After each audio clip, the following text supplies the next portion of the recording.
तो आज हम पुनः रसायन शास्त्र में क्लास 11th का जो मेन टॉपिक है पदार्थों का वर्गीकरण, उसके बारे में पढ़ेंगे। इससे पहले मैंने कुछ चीज़ों का वर्णन कर दिया था और आज मैं कुछ और चीज़ों का वर्णन करने जा रहा हूँ। तो सबसे पहले हमने क्या किया था, पदार्थ को बांटा था। ये पदार्थ होता क्या था, तो जो स्थान छेदता था, जिसमें आयतन होता था, जिसमें आकृति होती थी, जिसे महसूस करते थे, ये सब पदार्थ होते।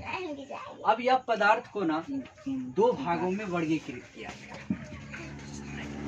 पूरे ब्रह्मांड में जितने भी पदार्थ होते हैं उसको दो भागों में वर्गीकृत किया। पहला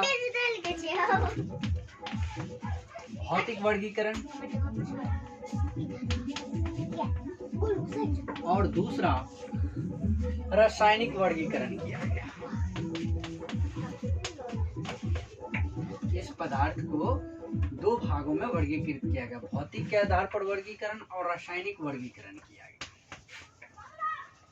तो जब भौतिक के आधार पर इसे वर्गीकृत किया गया तो देखा गया कि भाई ब्रह्मांड में कुछ ऐसे पदार्थ हैं जिसमें फिजिकली परिवर्तन हो रहा है, यानी कि भौतिक तरह से परिवर्तन हो रही है, और कुछ ऐसे चीज हैं जिसमें हम देख रहे हैं रासायनिक परिवर्तन हो रहा है, जिसमें हम क्या करते हैं कि अभिकारक से उत्पाद बनाते हैं और उत्पाद से अभिकारक नहीं बना सकते, तो उसमें अलग तरीका से परिवर्तन होता है। तो इस सब परिवर्तन को देखते हुए मेन रूप से भौतिक वर्गीकरण में तीन भागों में विभाजित किया गया। पहला ठोस, दूसरा द्रव और तीसरा गैस।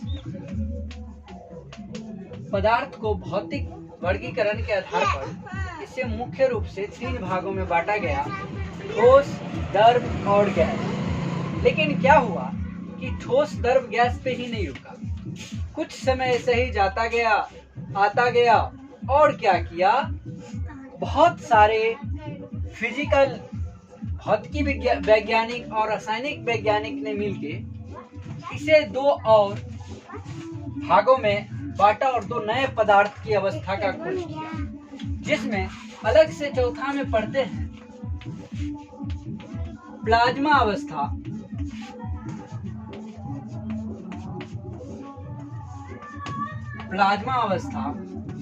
और एक और पढ़ते हैं पांचवी, जिसे हम कहते हैं बॉस आइंस्टाइन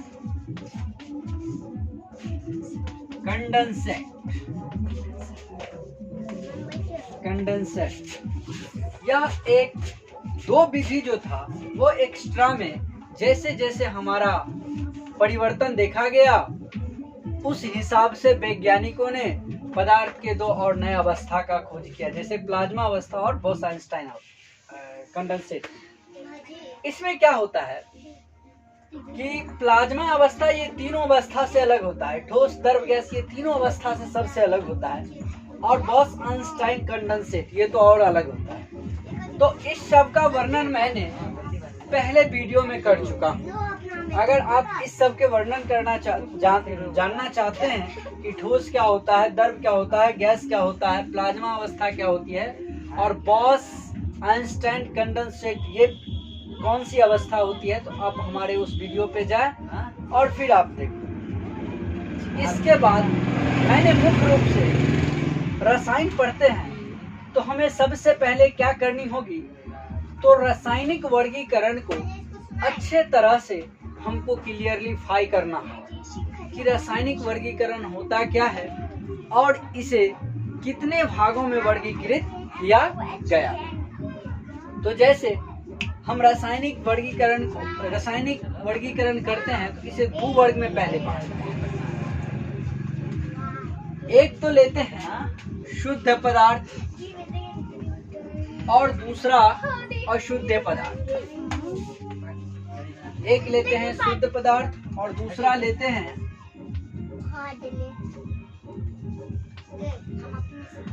अशुद्ध पदार्थ।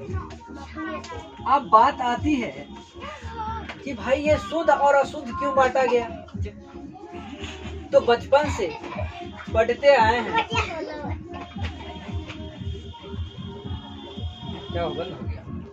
5 मिनट हो गया। तो हमने बचपन से पढ़ते आए हैं शुद्ध अशुद्ध के बारे में, जैसा कि शुद्ध पदार्थ उसे कहते हैं जिसमें किसी भी चीज का मिश्रण नहीं होता है, कोई भी अलग से कोई पदार्थ डाला नहीं जाता है, वो शुद्ध पदार्थ होता है। और दूसरा अशुद्ध होता है जिसमें बहुत सारे पदार्थ एक इकट्ठा मिश्रित होते हैं, उसे हम अशुद्ध पदार्थ कहते हैं। जैसे ध्यान दीजिए, शुद्ध पदार्थ के अंतर्गत 2 चीज आते हैं, एक आते हैं तत्व और दूसरा आता है यौगिक।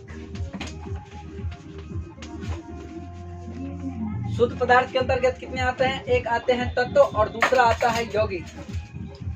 1 मिनट जरा गौर से देखिए, शुद्ध पदार्थ के अंतर्गत 2 चीज आता है, एक आता है तत्व और दूसरा आता है यौगिक। अब हम इस अशुद्ध पदार्थ कहते हैं जिसमें मिश्रण होता है। क्या होता है?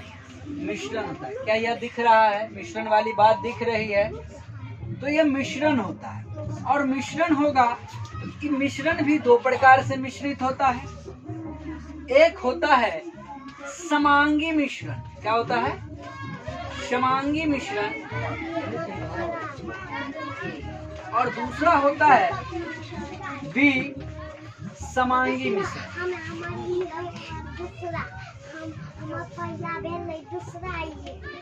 विसमांगी मिश्रण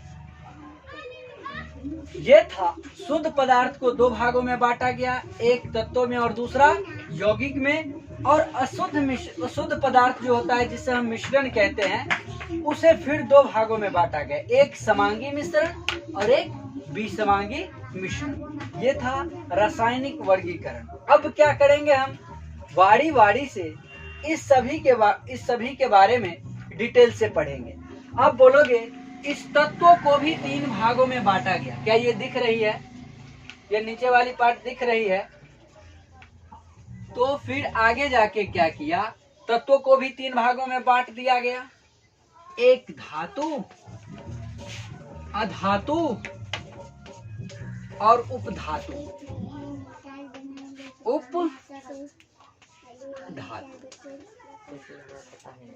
तत्व को भी 3 भागों में वर्गीकृत कर दिया गया कि भाई तत्व में भी अलग अलग चीज आता है, एक तो धातु होता है, दूसरा अधातु होता है और तीसरा उपधातु होता है। ये सब देखने के बाद तब बात किया, सर इसका मतलब यौगिक का भी क्लासिफिकेशन होगा। यस, यौगिक भी 2 प्रकार में बांटा गया। यौगिक